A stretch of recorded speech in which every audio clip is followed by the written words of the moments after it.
Hello, good morning to everyone. Clean है ना? Good morning, nice morning सभी को। आज देखिए फिर से हम लोग स्टार्ट करने वाले हैं और डिस्कस करें कॉर्पोरेट डायरेक्ट टैक्सेशन है जो चैप्टर 2 है, एमकॉम सेमेस्टर 3 वाले के लिए है। और ये जो चैप्टर है मोस्ट VBI है और सिंपल भी है, मतलब ये अच्छा चैप्टर है, ठीक ना। बहुत सारे स्टूडेंट को दिक्कतें थी इस चैप्टर में, इसलिए मैंने इस चैप्टर को स्टार्ट किया हूँ। शायद यहाँ आप लोगों को दिखाई नहीं दे रहा होगा, मैं फिर से इसको लिख दे रहा हूँ।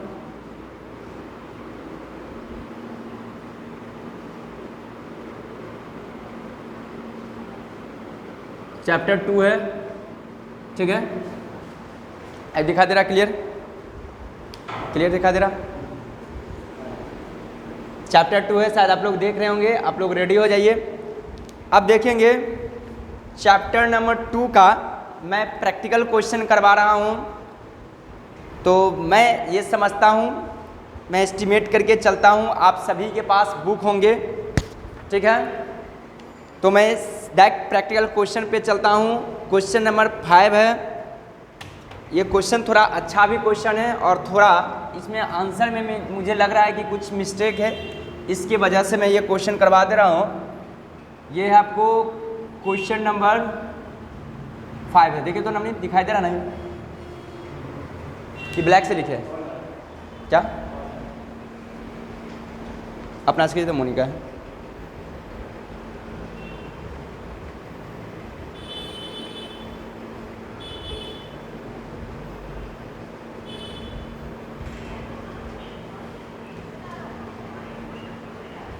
क्वेश्चन नंबर 5 है। इस क्वेश्चन को आप लोग देखेंगे अच्छे ढंग से।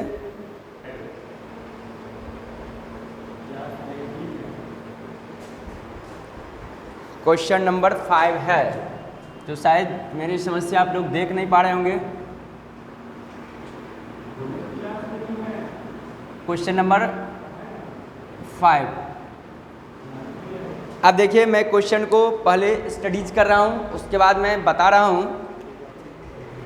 पेज नंबर आपको है 83 है। तो देखेंगे इसमें कहता है compute the income from house property from the following information. आपको इनकम फ्रॉम हाउस प्रॉपर्टी का कैलकुलेशन करना है, जिसमें fair rent, let out, standard rent, municipal tax पे 20%, अदर इंफॉर्मेशन। तो सबसे पहले मैं एक फॉर्मेट ड्रॉ कर ले रहा हूँ, ठीक है। यहाँ पे एक फॉर्मेट में बना दे रहा हूँ। लाइनिंग सीधा है ना? देखिए तो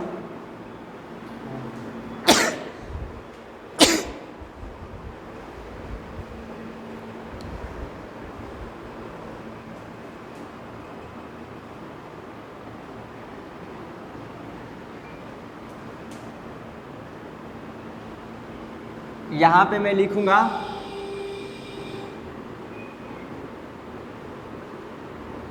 computation of income from house property. यहाँ पे मैं लिखूंगा अमाउंट, यहाँ पे मैं लिखूंगा पार्टिकुलर। आ रहे हैं क्या वो लोग? पार्टिकुलर्स। यहाँ पे मैं लिखूंगा ग्रॉस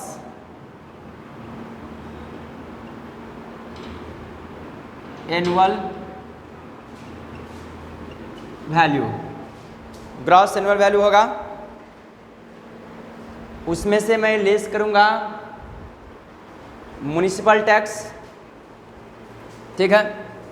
ग्रॉस एनुअल वैल्यू से मैं लेस करूंगा municipal unrealised rent allowed a deduction expenditure arrear of rent received during the, इतना है, ये हो गया। उसके बाद है आपको लेस होगा, लेस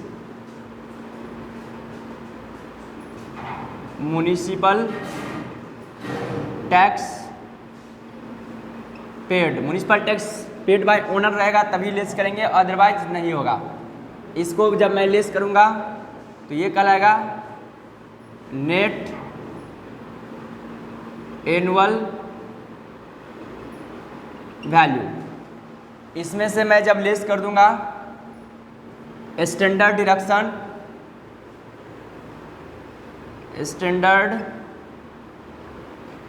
डिडक्शन अंडर सेक्शन 24, इसका ए में आता है 30% of net annual value NAV। उसके बाद बी में आता है interest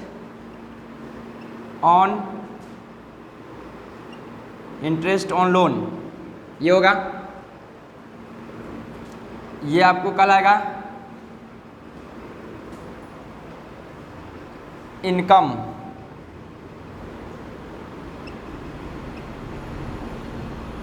from house property, HP बोले तो हाउस प्रॉपर्टी, लेकिन यहाँ पे अनडिलाइज रेंट रिसीव्ड हुआ है, उसको भी मैं ऐड करूँगा। ऐड ऑन रियलाइज्ड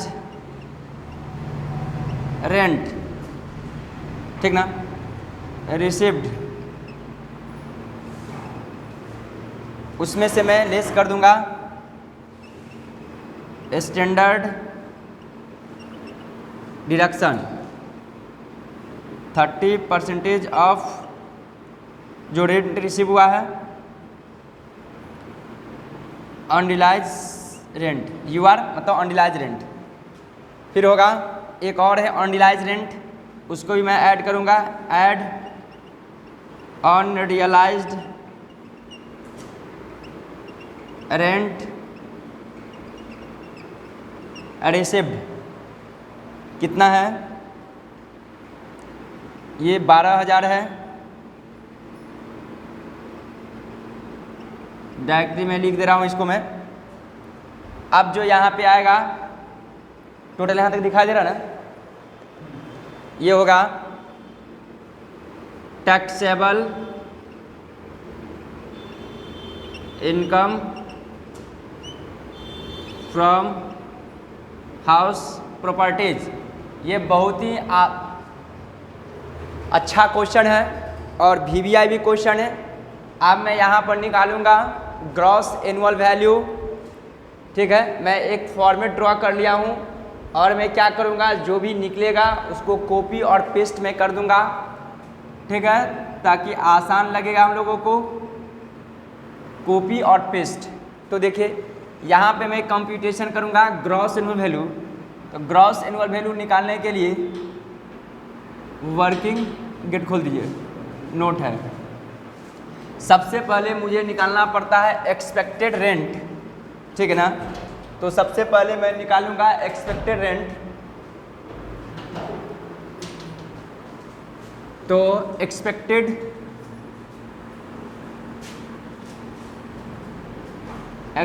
रेंट निकालूंगा मैं।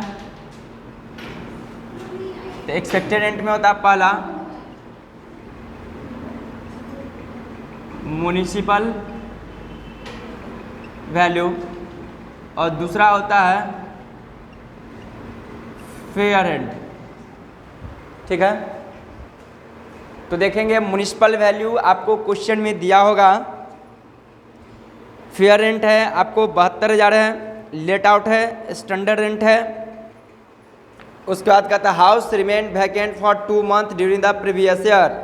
तो देखेंगे म्युनिसिपल वैल्यू आपको लेट आउट, फेयर रेंट है, लेट आउट है, स्टैंडर्ड रेंट है। देखिए म्युनिसिपल टैक्स पे 20% या म्युनिसिपल वैल्यू, जिसमें कहता प्रीवियस ईयर 10,000 और इतना 10,000 है। देखिए यहाँ पर समझिए ज़रा, आपको म्युनिसिपल टैक्स दे दिया है इस क्वेश्चन में 10,000। यहाँ पे अच्छे से समझिएगा, यहाँ पर इसी में फंसता है सब। म्युनिसिपल टैक्स ही आपको दे दिया, कितना बोला है 20% है किसका, म्युनिसिपल वैल्यू का, जबकि म्युनिसिपल वैल्यू आपको गिवन नहीं है। यानी कि आपको क्या दिया हुआ है, म्युनिसिपल टैक्स दिया है। मतलब यहाँ पर हम लिख रहे हैं ये जो दिया हुआ है म्युनिसिपल, ये दिखाई दे रहा है ना जो लिख रहे हैं, म्युनिसिपल टैक्स जो आपको दिया हुआ है एट द रेट ऑफ 20% से अमाउंट आपको दिया है 10,000 दिया है। अब खुद सोचिए, इसका मतलब म्युनिसिपल वैल्यू 100% रहा होगा तभी तो म्युनिसिपल टैक्स उसका 20% निकाले होंगे क्या। तो यहाँ पे हम लोग लिखेंगे म्युनिसिपल वैल्यू, एम भी लिखते हैं, म्युनिसिपल वैल्यू 10,000 इंटू 100/20 हो जाएगा। चूँकि 20 के लिए 10,000 तो 100 के लिए वाट 5 दूना 10, ये इसका मतलब 50,000 रहा होगा। आप ऐसे भी देखिए सोच करके, इसका मतलब म्युनिसिपल वैल्यू 50,000 रहा होगा, तभी तो उसका 20% है, 10,000 आया म्युनिसिपल टैक्स, इससे भी पता चला। तो मैं यहाँ पे लिख दूंगा म्युनिसिपल वैल्यू 50,000। लेकिन बोला है 2 महीना बिल्डिंग खाली रहा है, तो 10/12 ये कितना हो जाएगा, 12 चौक 48, बचा 2 है, डिवाइड कीजिए तो 1 0 कैंसिल, इसको डिवाइड कीजिएगा। फेयर रेंट आपको गिवन है क्वेश्चन में 72,000, तो 72,000 गुने 10/12, 12 छौक 72, तो ये तो हो जाएगा आपको 60,000। इसको डिवाइड कीजिए ना, 50,000 को 12 से डिवाइड कीजिए,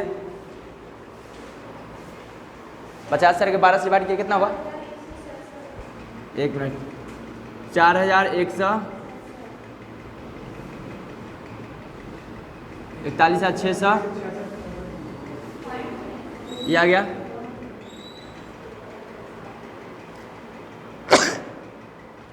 अब देखिए स्टैंडर्ड रेंट भी है क्या, स्टैंडर्ड रेंट देखिए आपको दिया हुआ 60,000। तीसरा है स्टैंडर्ड रेंट है कितना, 60,000, इसलिए लिखेंगे expected rent whichever is higher but up to standard rent, hence expected rent is equal to हो जाएगा आपको 60,000 होगा, 60,000 होगा ना, क्योंकि उन दोनों म्युनिसिपल रेंट और फेयर रेंट में जो बड़ा 60,000 है और स्टैंडर्ड से ज़्यादा है तो भी 60 है, तो 60,000 हो जाएगा। उसके बाद आप निकालेंगे ग्रॉस एनुअल वैल्यू, यहाँ पे होता है एक्चुअल रेंट, ये दिखाई दे रहा है ना जो लिख रहे हैं, एक्चुअल रेंट, और दूसरा होगा एक्सपेक्टेड रेंट। तो एक्चुअल रेंट देखिए कितना दिया हुआ है, लेट आउट कहता है 7,000 पर मंथ है, तो 10 महीना का कितना हो जाएगा क्या, 70,000, और एक्सपेक्टेड रेंट है आपको 60,000, विच एवर इज हायर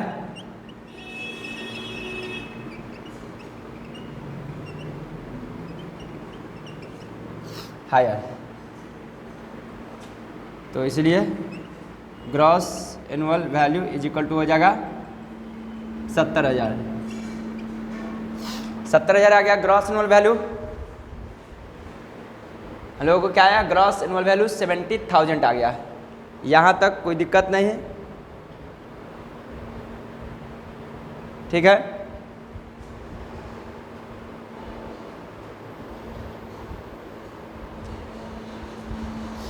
अब तो हम लोग यहाँ से सिर्फ कॉपी और पेस्ट करेंगे। ये हम लोगों को निकल के आ गया, ग्रॉस एनुअल वैल्यू कितना निकल के आया, 70,000, ठीक है। तो हम लिखते हैं यहाँ पे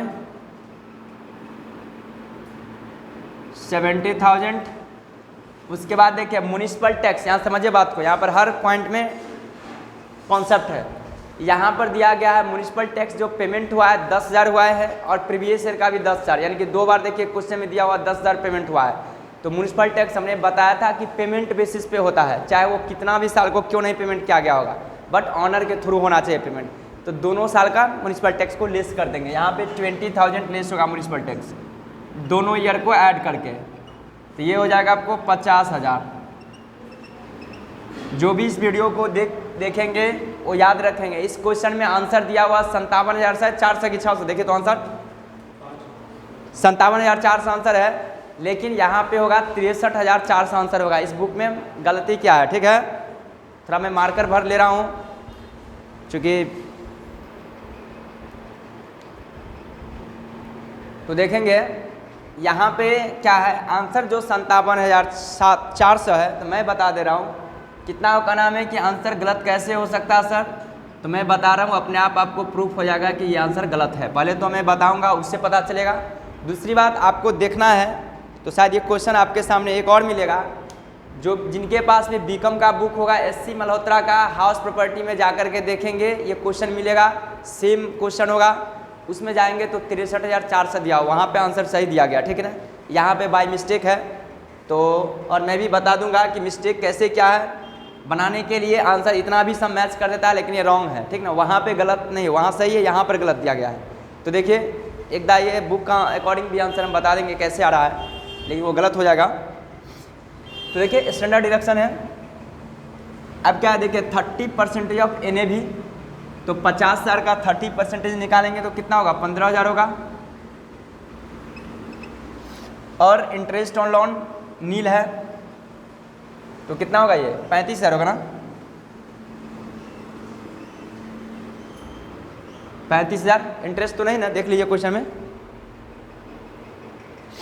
नहीं है।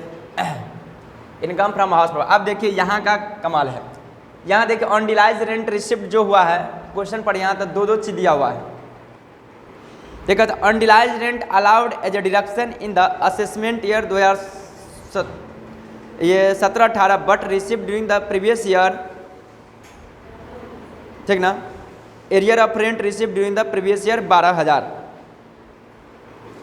अनडिलाइज rent allowed as deduction in the assessment year, और एक 12,000 दिया है, ठीक ना।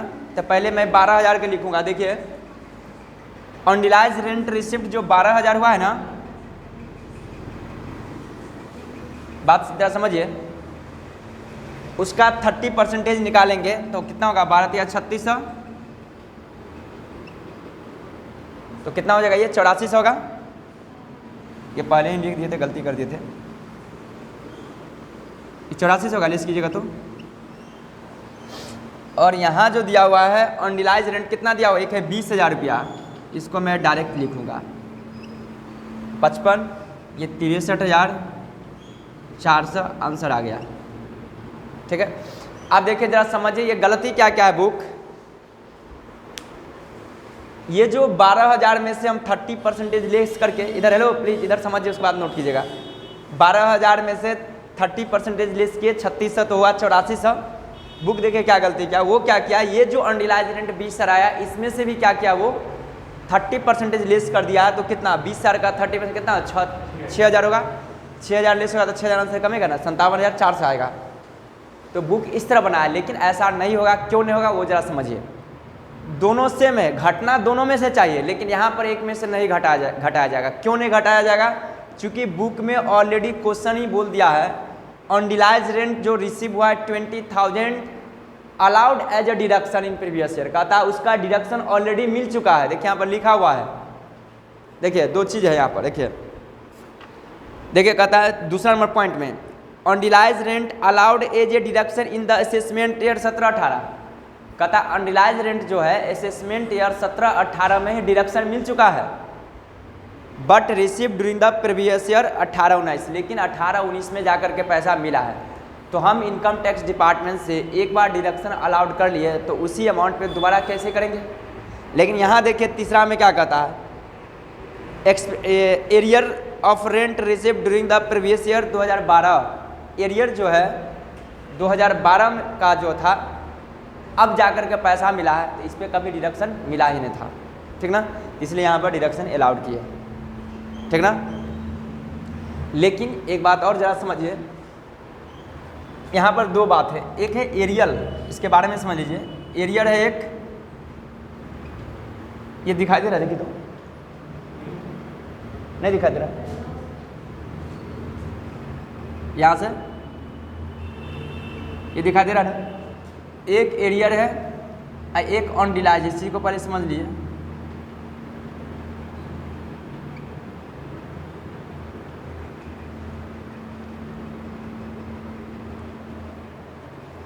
देखिए दोनों दो चीज़ होता है, क्या हो जाए समझिए, इससे भी पता चल जाएगा उसमें से नहीं घटना चाहिए।